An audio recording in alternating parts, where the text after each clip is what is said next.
Hi guys, salam, meherba, namaskaram, buongiorno. Buongiorno. Today that means I've got a very special guest, a buddy, a close friend, and of course a business associate. He has a rich experience of being a chef, being a restaurateur, and he knows how to make the food. So today we have got a gentleman who knows the taste buds so well.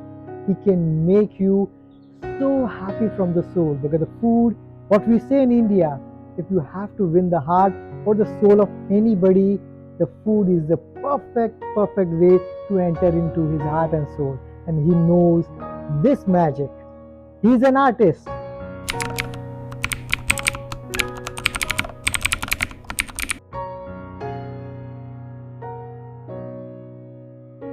And he's Joe, Mr. Joe. An honor to have you, Senor. It's a pleasure to be here. Pleasure always. Thank you, Senor. I've got a beautiful question for you. What inspired you to enter into this particular the restaurant business and to be a chef? I grew up in the business with my mom and dad. Obviously, I'm Italian. My parents came from Sicily, Palermo, and I was inspired because since I was tall enough to reach the countertop, I saw my mom making meatballs and lasagna and the food that we would make for our own self at home. That's the inspiration for sure. Wow. Senor, you just told me you started with the pizza restaurants with your parents, where the pizza invented, because generally the French says pizza is a over dish, and the Italians they always fight for the no, this is ours. So can you give a little bit of the highlight and what you feel this is really Italian or this is French? So from my understanding, pizza was born in Naples. Naples, it was back at the time of Queen Margherita, and the people came around and said, we need to give the queen something that she's never had before.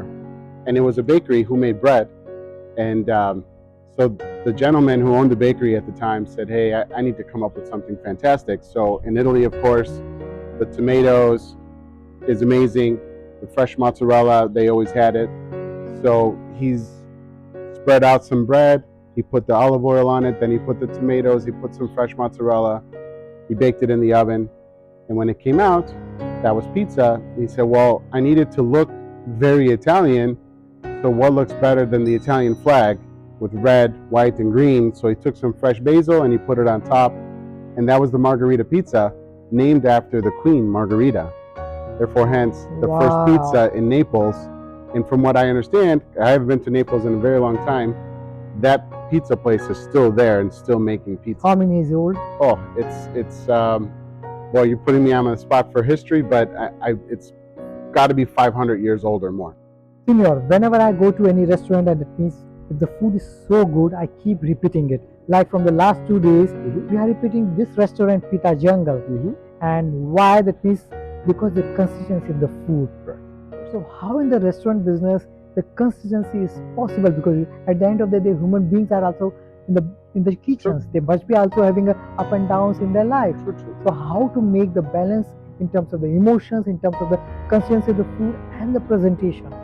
The consistency is based on, in the kitchen, has to be like this, and everything has to come out the same. Now, McDonald's obviously is fast food, and it's a hamburger restaurant like this.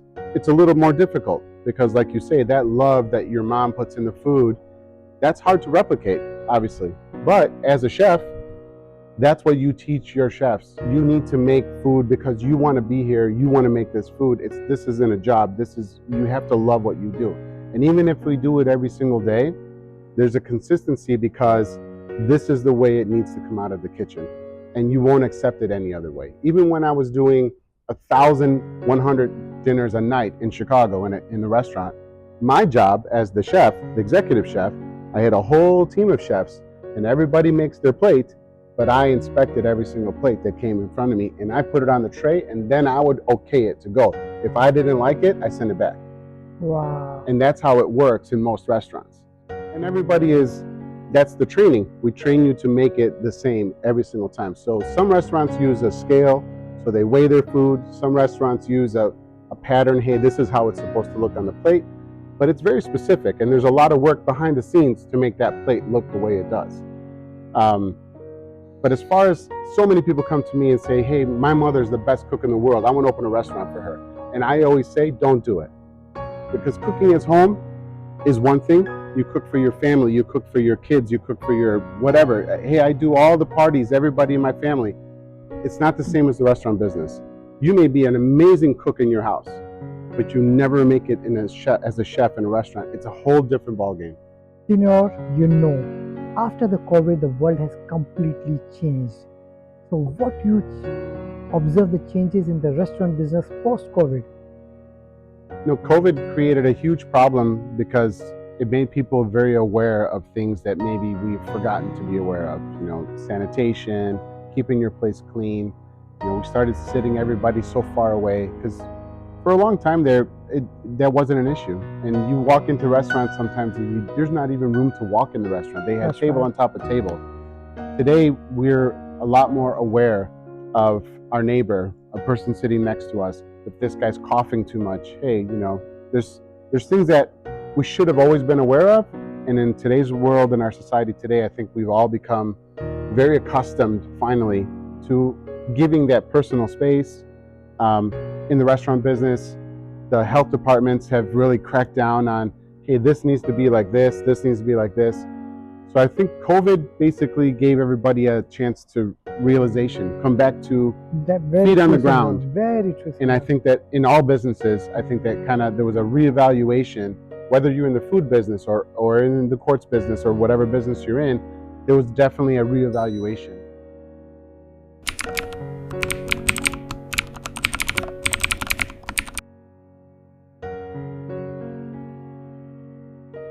We've all come to the realization that we need to be friendlier to each other, take care of one another, give each other the space that we're supposed to have, and just take care of things, like clean up, make sure things are done correctly. Not only for just safety, but for all the reasons, glassware, silverware, everything needs to be perfect, especially in the restaurant business, because somebody that's allergic or sick to something and gets contamination, you're playing with their life. You can make somebody really sick, and that's a big part of the restaurant business too, why we have to have protocols and why we have to have sanitation. Everything has to be going in the right direction. Consistency, of course, but there's rules. And if you see restaurants that succeed, like Chipotle is a great example of that. They have it cut down to 15-minute segments of the hour on how many dinners, how many plates can go out in 15-minute sections. So that's how specific it is. It's down to that kind of science. It's not like, hey, today we're going to do, no. This is what you're going to do, and this is how you do it. And I've seen that they have got the concept of the assembly line. Yes, and that's why Chipotle became the success that it became. That's right. There's the structure that nobody really sees unless you are behind the scenes. I met the guy who actually created that structure. Wow. Dan Lowe actually worked for Chipotle in 2002 when they were first starting, and they didn't think the concept would work. But they created such a magnificent concept. That structure, that framework, has been the success module for so many restaurants. Panda Express started in 1970 something, but he didn't really blow up until he figured the concept, like Chipotle, that you need to be that consistent. And now Panda Express is all Panda over, Express. all over, that's right. So that's something that is tried and true. McDonald's, Panda, Chipotle, the restaurants that have done it correctly, Pita Jungle. In a small way, they have a structure behind everything. Food, cleanliness, front of the house, cleaning the bathrooms. There's a checklist, and you have to have that checklist. And then the managers, the chefs, everyone has their job. Do your job. Very true, Sina. Don't you feel so that dining habits have also changed the post-COVID? The people nowadays, they are ordering too much online and they are preferring to remain at home, watching the TV and eating the food. For sure. However, convenience, of course. If you're a busy person and you're working from home, you don't have to leave to go get your food. And the DoorDashes and the Grubhubs and the Uber Eats have really become a staple in our world, in our society, to where everybody knows how to use that app now, and it's something that maybe was going to float for many, many years before it became what it was, and COVID made it happen much sooner, I believe. Of course. So technology is moving at a lightning speed. We're blessed in our generation to be able to have that, and I think it was inevitable to happen. The restaurants and the people that knew how to take advantage of that have succeeded in doing that. I mean, me personally, through COVID, I had to shut my cafe down, but I turned it around. I ordered a pasta machine from Italy right before the doors closed, and I started catering. And I used my email list of people that I knew, and I would just, hey, this week I'm making chicken alla romana, I'm making chicken piccata, I'm making these two types of pasta. Tell me how many you need. And I started becoming busier than when I had the cafe. Wow. So COVID, I actually was busier than I was when I had the cafe open every single day, because I reinvented myself. I went back to what I knew, my strengths. So I started making my dinners and saying, you're still working, you really don't have time to cook. I still want to cook. So let me make you your food. And instead of you coming to me, I come to you. And I was dropping off trays of pasta, sandwiches, whatever they wanted. A limited menu, of course, but fresh, made to order. And it turned into holiday catering, Thanksgiving. The last Thanksgiving I did, I fried 32 turkeys. Wow. I had never done that before in my life. So that's what was going on through COVID. If you wanted to shuffle, then you shuffle, because either you hustle or you don't. You know what I mean? That's true. And I said, well, I need to do something. And so that's how I made my living through COVID. And I actually made more money in COVID than I did when I had the cafe. Senior, I always have an argument with my wife. She is too much into the organic. Whenever we go to any grocery store together, she is always running toward the organic stuff. And myself, that means always said, that means how you can guarantee or give the warranty this is organic stuff. Really, that means you are paying more. That means we can see the fresh food or the fresh grocery or the fresh vegetables. Clearly, that means you can check it out. Correct. So here I would love to understand, what is the myth? That means, is it true that organic is organic, the cleaning? What is the definition of that particular part? Coming from my background in the food business, there is no organic section in the food world. I order from my produce company. He doesn't ask me if I want organic. I say I need 30 pounds of zucchini. He sends me 30 pounds of zucchini. There is no organic in the restaurant world. Now, that being said, there's different quality levels, as you know, even in our business. In the quartz business, there's A quality is here. Then there's B, then there's commercial, blah, blah, blah, blah, blah. So it is the same with produce. You pick something off, it's an imperfect fruit. The best ones go to A, the go to B, and then those stuff is like, I'm not sure. Those go at the bottom section. It's a sticker that they put on the organic stuff that tends to be the first choice, if you will. And they charge a premium for it. Is it a better produce? Is it a better produce? Is it a better product? I don't believe so. I believe it is the same. I believe that it's all coming from the same farm. There's not a row in the farms that say this is only organic and this is not. There's no such. So organic is a promotional marketing tool, and people are happy to pay the premium price. And I believe if you want premium product, go to the store yourself, look at the food, touch it with your hands. If it's something that looks perfect to you, you buy it. Whether it says organic or whether it says produce or whether it says whatever, don't look at the price, look at the product. Senior, I've got an extension question for you related to this subject. Nowadays, farm to table is getting very popular. So how you see in that particular aspect, and how you see it is going to give a boost to the healthy trend which is going on among, especially that means the restaurant business, also because of the Gen Z or the Alpha Gen, that means they are too much health conscious. I think farm to table is extraordinary. I think everyone should learn where our products come from. There's a lot of kids today, a lot of people that grew up in the city, they have no idea what a potato plant looks like. They have no idea where carrot comes from. That's true. They don't know that milk comes from a cow even. I mean, Very well said. You ask these kids, 4 or 5 years old, where's milk come from? They say the grocery store, and the thing, they don't know. So they've never seen a cow being milked. They have no idea where this stuff comes from. They just know they go to the grocery store, they pull something out of the fridge and they take it home, and that's food. So farm to table, I think, is an amazing experience, especially for somebody like me who is fascinated with food, always have been. Learn where the herbs are. Have a little garden in your house and do the basil and the oregano and the things that you use in your house and grow them. And like we talked about before, that love that goes into food. You grow something, there's love, there's nutrient, you're nurturing it. That's where the food farm to table, I believe, is the most valuable.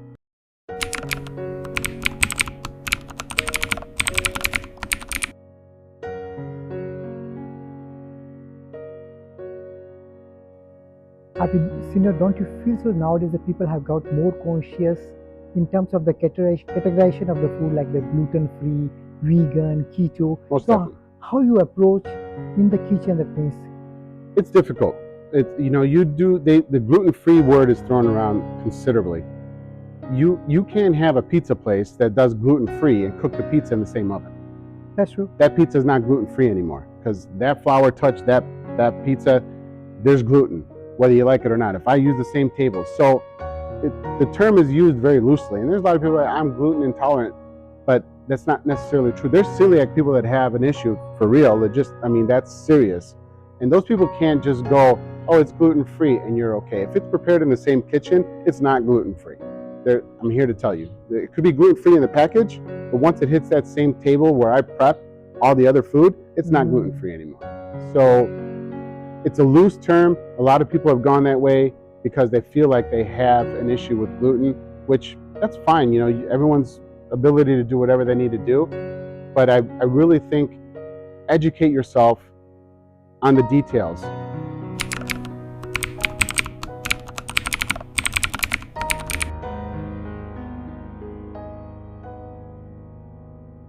There are things that our bodies need. There's things that our bodies don't need. And then there's personal choice, obviously.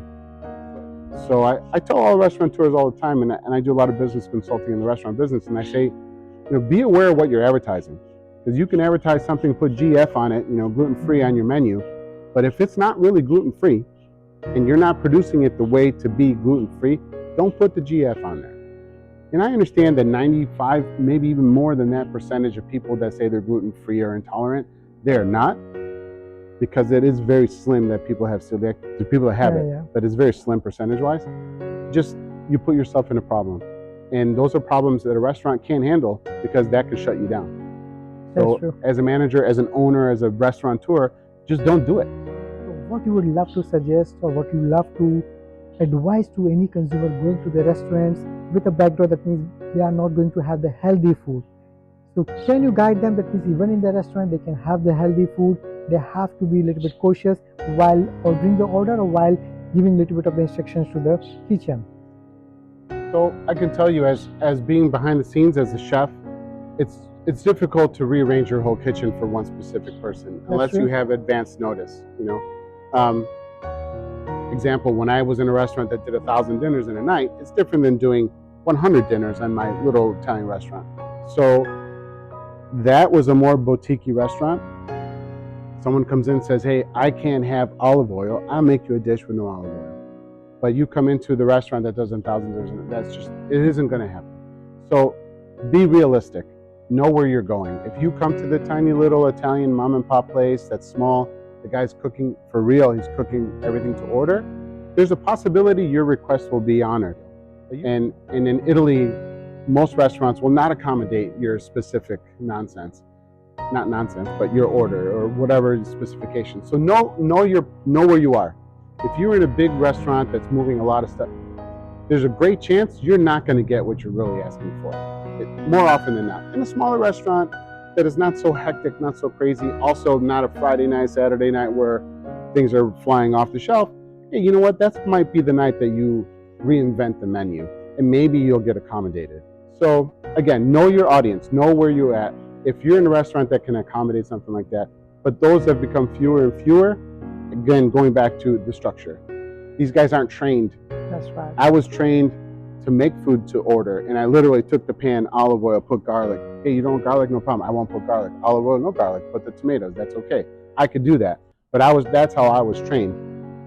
Most classically trained chefs are not trained like that. This is how we do it, and everything is kind of already prepped. I can't take the butter out of the velouté sauce because it's already made, and I don't know how to make it without the velouté sauce. So it also depends on the chef and the restaurant.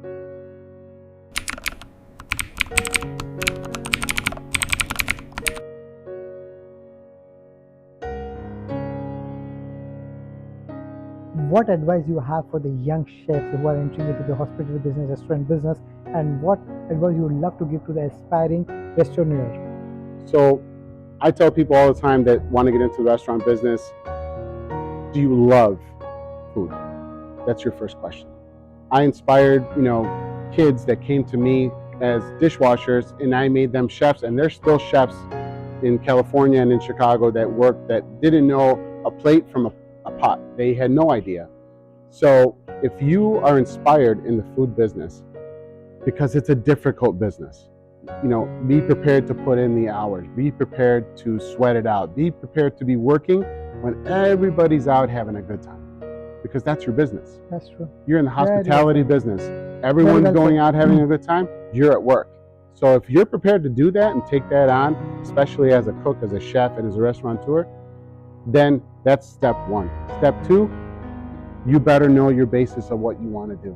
Otherwise, you might as well just take your money and throw it in the lake and go have a good time at a restaurant or enjoy yourself at the restaurant. Don't put yourself under, because you're going to lose that money. 90% of it. That's usually not a good, investment. If somebody's coming to you, hey, I got a thing that 10% of people succeed, 90% fail. Most people are like, I'm out of here. That's crazy. I don't want that. That's not a good percentage. So the love has to be there. You have to love the business, know the business, learn the business. There's amazing things that teach you what I can tell you, what other restaurateurs will tell you, that those building blocks will create what you need to do to be successful. And if you don't want to put the time in, then just stay out of the business, because it won't serve you.